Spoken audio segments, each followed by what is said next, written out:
गिरकर फिर संभल जाए, इसका मतलब ही यही है। अभी तक हम लोग माया में फंसे पड़े हुए थे, मायाकृत जिंदगी जी रहे थे। अब संभल जाने का मतलब है श्यामा तेरे चरणों की गर धूल जो मिल जाए, सच कहता हूं मेरी तकदीर संभल जाए। ये संभलने का मतलब यही है। संभल गया, कोई अपनी जिंदगी में संभल गया है, इसका मतलब क्या है? ये आदमी पहले बड़ा बेकार था, बड़ा अच्छा हो गया। क्यों? रोज मंदिर जाता है, रोज शंकर जी पे जल चढ़ाता है। पहले तो मांस खाता था, अब एकादशी करता है, अब जन्माष्टमी का व्रत करता है। पहले तो अंडे मछली खाता था, पहले तो शराब पीता था, अब तो निर्जला एकादशी करता है। इसी को कहते हैं संभल जाना। जो गिर कर फिर संभल जाए उसे इंसान कहते हैं। ये संभलने का अवसर देने के लिए भगवान ने धर्म की रचना की है। धर्म अगर ना होता तो संभलने के विचार ही खत्म हो जाते। संभलने का, सुधरने का, ठीक होने का कोई साइंस ही ना होता दुनिया में। अगर धर्म न होता तो ये विचार ही ना रहते। धर्म ही है जो हमें इन विचारों की तरफ खींचता है, इन विचारों में लेकर के आता है, ये विचार हमारे अंदर पैदा करता है। धर्म ना होता तो कौन विचार करता? जो सामने आ जाए उसको खा लो, जो सामने आ जाए उसको पी लो, जो हो जाए सो कर लो, बस हो गया। धर्म ना होता तो विचार कौन? ये विचार की शक्ति हमें देता कौन? धर्म ने ही तो दे रखी है, जिससे हम नीर चीर का अंतर कर लेते हैं। क्या नीर है, क्या चीर है, इसको पीना है।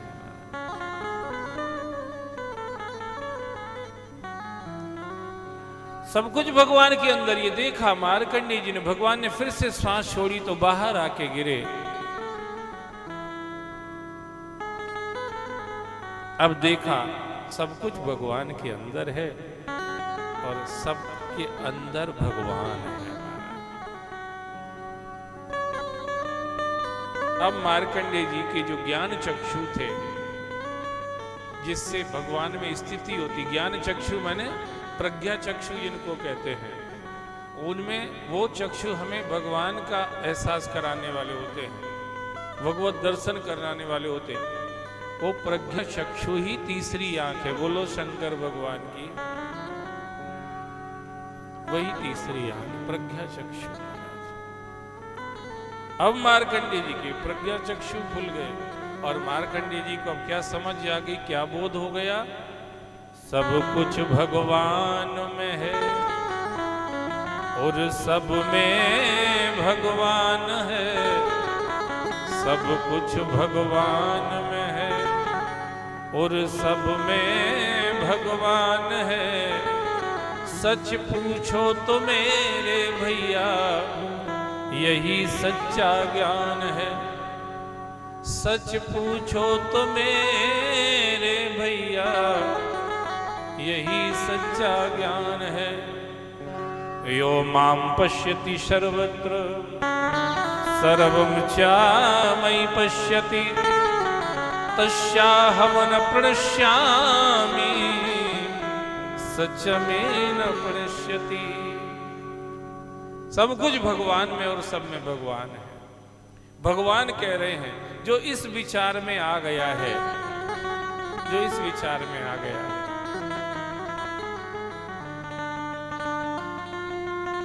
वह अपनी विश्वास की आंखों से मुझे कभी दूर नहीं जाने देता है, क्योंकि उसको हर समय ही लगता सब कुछ भगवान में ही है और सब में भगवान है। तो कोई जगह ऐसी नहीं जहां वो भगवान से दूर हो सके। पति पत्नी से दूर हो सकता है, पत्नी पति से दूर हो सकती है, बाप बेटों से दूर हो सकता है, माँ भाई बेटे दूर हो सकते हैं, यार दोस्त दूर हो सकते हैं, दोस्त दुश्मन दूर हो सकते हैं, पर भगवान से कभी हम दूर नहीं हो सकते हैं। ये बोध रहता है। यो माम पश्यति सर्वत्र सर्वम च मयि पश्यति, उसमें ये बोध रहता है कि मैं सबसे दूर हो सकता हूँ। मात पिता बंधु सुत दारा धन जन साजन सखा प्यारा, सबसे दूर हो सकता हूं पर ईश्वर से कभी दूर नहीं हो सकता। भगवान कहते हैं इस तरह से इन विश्वास की आंखों से जो मुझे देखता है वो मुझे अपने से कभी दूर नहीं करता, और ऐसे भक्त को मैं भी अपनी कृपा की दृष्टि से कभी दूर नहीं करता। ऐसे भक्त को कृपा दृष्टि से दूर नहीं करता, उसको अपनी कृपा की छत्र छाया में रखता हूं हमेशा। वो छत्र छाया साधारण नहीं है। शीतल सुखद छाह जही कर की, मेटत पाप ताप माया, निसी वासर वाहरी की, तुलसीदास चाहत छाया। वो छत्र छाया ऐसी है,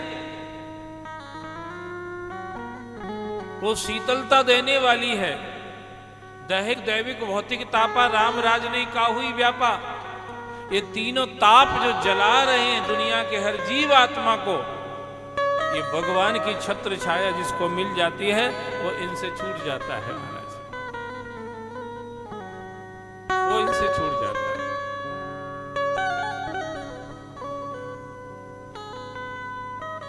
शंकर जी से किसी ने पूछा त्रिशूल क्यों रखे हो, आपको डर लगता किसी से? शंकर भगवान ने कहा मुझे डर नहीं लगता, ये जीव जो त्रिताप से जल करके डरा हुआ बेचारा, इसको छुटाने के लिए, बचाने के लिए, इसकी रक्षा करने के लिए मैं त्रिशूल रखता हूं। काय के लिए रखता हूं? इनको बचाएं। त्रियासूल निर्मूलनम सोलपान, त्रियासूल निर्मूलनम सोलपाणिम, भजे हम भवानी पतिम भावगम्यम, भजे हम भवानी पतिम भावगम्यम, नमामि शमीशान निर्वाण रूपम, विभुं व्यापकं ब्रह्म वेद स्वरूपम, नमामि शमीशान निर्वाण रूपम। मुझे डर नहीं लगता, ये जीव जो माया के थपेड़ों से डर जाता है, भयभीत तो हो जाता है, इसकी रक्षा करने के लिए, ये मायिक त्रितापों से इसको बचाने के लिए मैं त्रिशूल रखता हूं।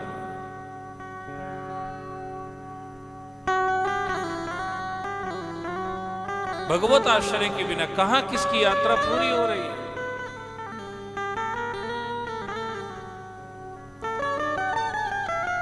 अब मार्कंडेय जी का चित्त स्वस्थ हुआ, और जैसे चित्त स्वस्थ हुआ तो देखते क्या है, न कोई भव सागर है, न कोई जन्म है, न कोई मृत्यु है, न कोई जरा है, न कोई व्याधि है, न कोई आदि है, न कोई उपाधि है। मैं पहले ही जैसा उसी शिला पर बैठा हुआ हूं। ये सब भ्रम था, ये सब संशय था, मिट गया, भगवत आश्रय से मिट गया, और कोई रास्ता नहीं इसका।